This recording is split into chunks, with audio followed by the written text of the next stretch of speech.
comfort, speed, precision. Well, maybe not so much precision, but speed. All right, we're here tiling the bathroom today. We got our wall tile here, our floor tile. I went with the, what's it, like 8 by 15, whatever, 8 by 16, but really 7 by 15 and something, whatever. Kind of Subway, kind of not. I hate the small Subway, it takes forever, so I went a little bit bigger. I just hate putting 12 by 24 on the walls. It doesn't look as good in my opinion. I like the 8 by 36 tiles or the, you know, something smaller than 12 by 24. I'm gonna start with the walls. I'll start with this back wall here. Well, you're gonna start with these, what do we call these, beads? Yeah, the Schluter corners or whatever, the Schluter pieces. They go up against the wall to give you a finished look. You tile right to it, but if you wanted to, you could get bullnose tile to match the tile that you have, which is just like an end cap tile, a bevel tile, but that's not in the budget. So we went with these things, which are like $12. I'll thin set it to this wall, nice and plumb. I made my mark off the wall to here, which is the same distance from off this wall to this corner. So it's, you know, what do you call that? Parallel or perpendicular? No. Yeah, parallel, I guess. Comparable. They line up. Yeah, so they line up, whatever you want to call it. We'll do that, and then I'll start tiling this back wall. I ran a laser on my tub. The thing's pretty damn close to being perfectly level, so I don't know who installed this thing. I don't know who said it, but it's pretty dang close. It's like an 1/8 inch off this one side. I'm just going to start on this back wall. I'll keep this tile and this tile lower than that tile. Usually I like to kind of slam the tile to the tub, and then you have a nice little grout caulk joint down there. I'll tile this wall, and then I'll probably go to this wall. We have a nice little shelf that we got to put in, but yeah, that's pretty much it. We're going to mix our thin set. We got white thin set. It's the better version of the thin set. It's over here. Well, that's underneath that Versabond. It's the Mapei.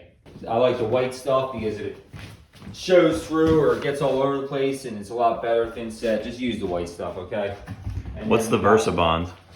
What's that? What's the Versabond? It's just the brand or whatever. It's what okay. It's thin set. Yeah, that's thin set. That's gray thin set. We got that for free, so okay. Maybe we'll use it on the floor or something. All right. We got our setup rig over here. We got our wet saw. With Subway tile, I don't use the wet saw too much. I usually use my snap cutter. I think I got this at Floor & Decor or something for like $40. But yeah, that's pretty much it. We got our quarter. How does this wet saw work? You got to fill this thing up with water? Yeah, you fill it up with water. You have a pump here. You have a track here. You can bevel this if you want to. You know, I ain't doing all that craziness, but you just turn it on and the pump shoots water up through the saw. We got our drop cloth. It's too cold to go outside. Usually, I'm not gonna make too much cuts. It's not gonna get too wet in here. And I got a tarp here, so. Are we protecting this carpet? I'm just trying to not make it look like a pool in here, so. Yeah. That's all set up. So what I'll start doing is mixing my thin set and start tiling and get it done because I want it done this weekend. And that's it.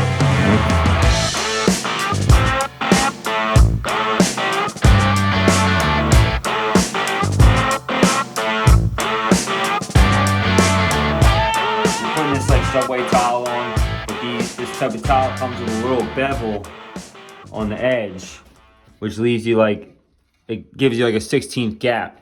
So you don't have, if you don't want to, you don't have to put spacers on it. I like a smaller grout line, in my opinion. But if you see, it still leaves you a gap there to grout. Right. Obviously, this type of tile and this type of grout lines, you need unsanded grout on this because sanded grout won't go in that 16th inch grout spot. So, but this tile, Subway tile, most Subway tiles come with that beveled edge, so you don't have to put spacers on it. So remember that. What's the difference between sanded and unsanded grout? Well, they're sanding the sanded grout. So it's just like... It's meant for thicker grout lines. Gotcha. Unsanded is meant for smaller grout lines. Gotcha. The sand particles take up that 16th gap and you can't really use it. Also, glass tile, you can't use sanded grout because it will scratch the glass, stuff like that. So there's that reasons for sanded and unsanded. It's looking pretty good. What's going on over here, Mike? Give us a rundown of our little... I cut my shelf out. Like I tried taping it up, I gave up on that. So I just cut it out. And I put the cutout piece there for a spacer to hold this one up. And then once we run this one up to this point, I can put the shelf in and it'll be solid. It won't be show us the shelf flopping all around. It's right down here. So it comes beveled and it has a hole in the center so water doesn't sit on it and mildew will hopefully drain. Obviously you want them pitched a little bit off the wall so if water hits it, it drains off. But we put that because we didn't put a niche in. There's minimal space on the actual tub. You can put 2, you can put 1, you can put none, whatever you want, but we were being kind and we gave him 1. Talk to us a little bit about like the stagger here. You know, this is a brick pattern. I do half of the tile. You can do 1/3 as your stagger.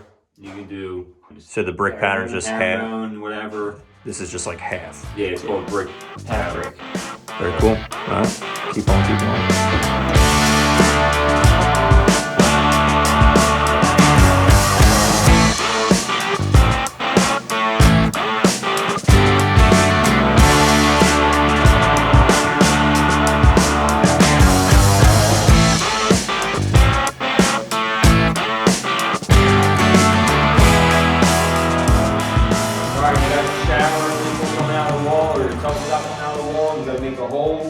You can either notch it out with your grinder or you get a nice 1.1/8 diamond blade hole saw and it blasts right through it. The only thing is it doesn't come with, they don't come with pilot bits, so you got to be careful doing your hole.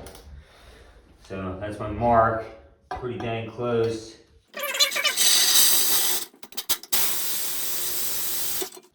And you got a nice beauty hole. Let's see if it fits. Dang close enough. Like a glove.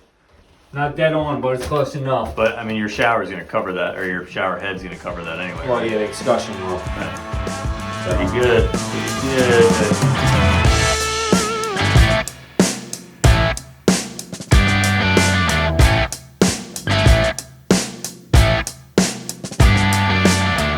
Alright, we got our walls done for the most part, besides these 2 pieces down here, these 4 pieces down here, because I'll put the floor down and then I'll put the tile on top of the floor so it doesn't sink down the wall. But that's pretty much, that's all done.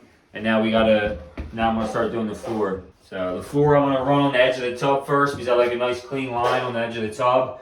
If this side's off a little bit, it's trimmed, there's a vanity there, you won't see it that much. I'm not really gonna go snapping any lines in this room, it's so small, it's gonna be like 8 tiles, so just hope everything works out. Alright, that's it.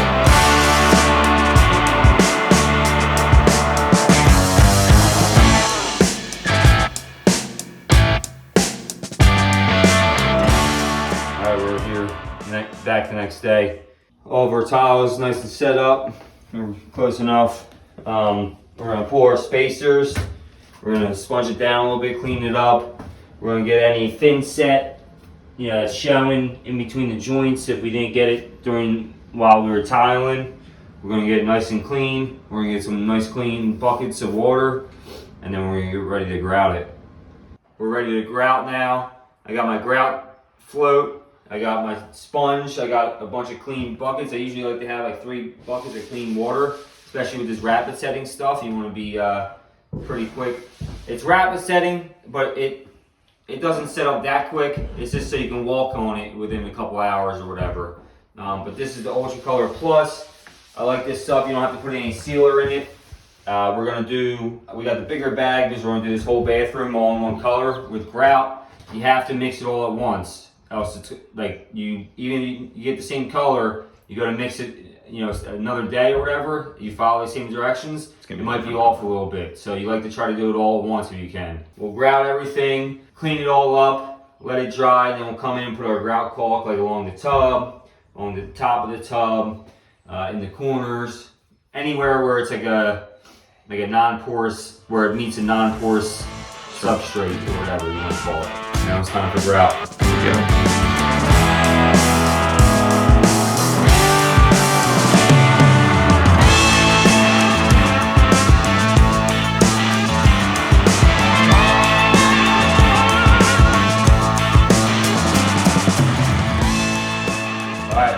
Weekend. We got both bathrooms tiled. We got this bathroom grouted, and upstairs all we have to do is grout. Now we can finally get a toilet up in here too, which would be nice. Wait, show everybody our old toilet. It's that bucket right there. Ah, nice. It's they call it Proform toilets. That's what they call it. That's like 90% of the tile. The only tile we got left is that little knee wall for that back outlet toilet downstairs and the backsplash. But other than that, tile's done.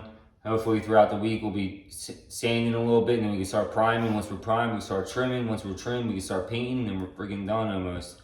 So it's good. You want to walk upstairs and show where we're at with the upstairs bathroom? Yeah, you want to see. We still need to grout upstairs, but Looks pretty good. I will tell you, black floors, you're gonna have to clean them a lot. I can already tell.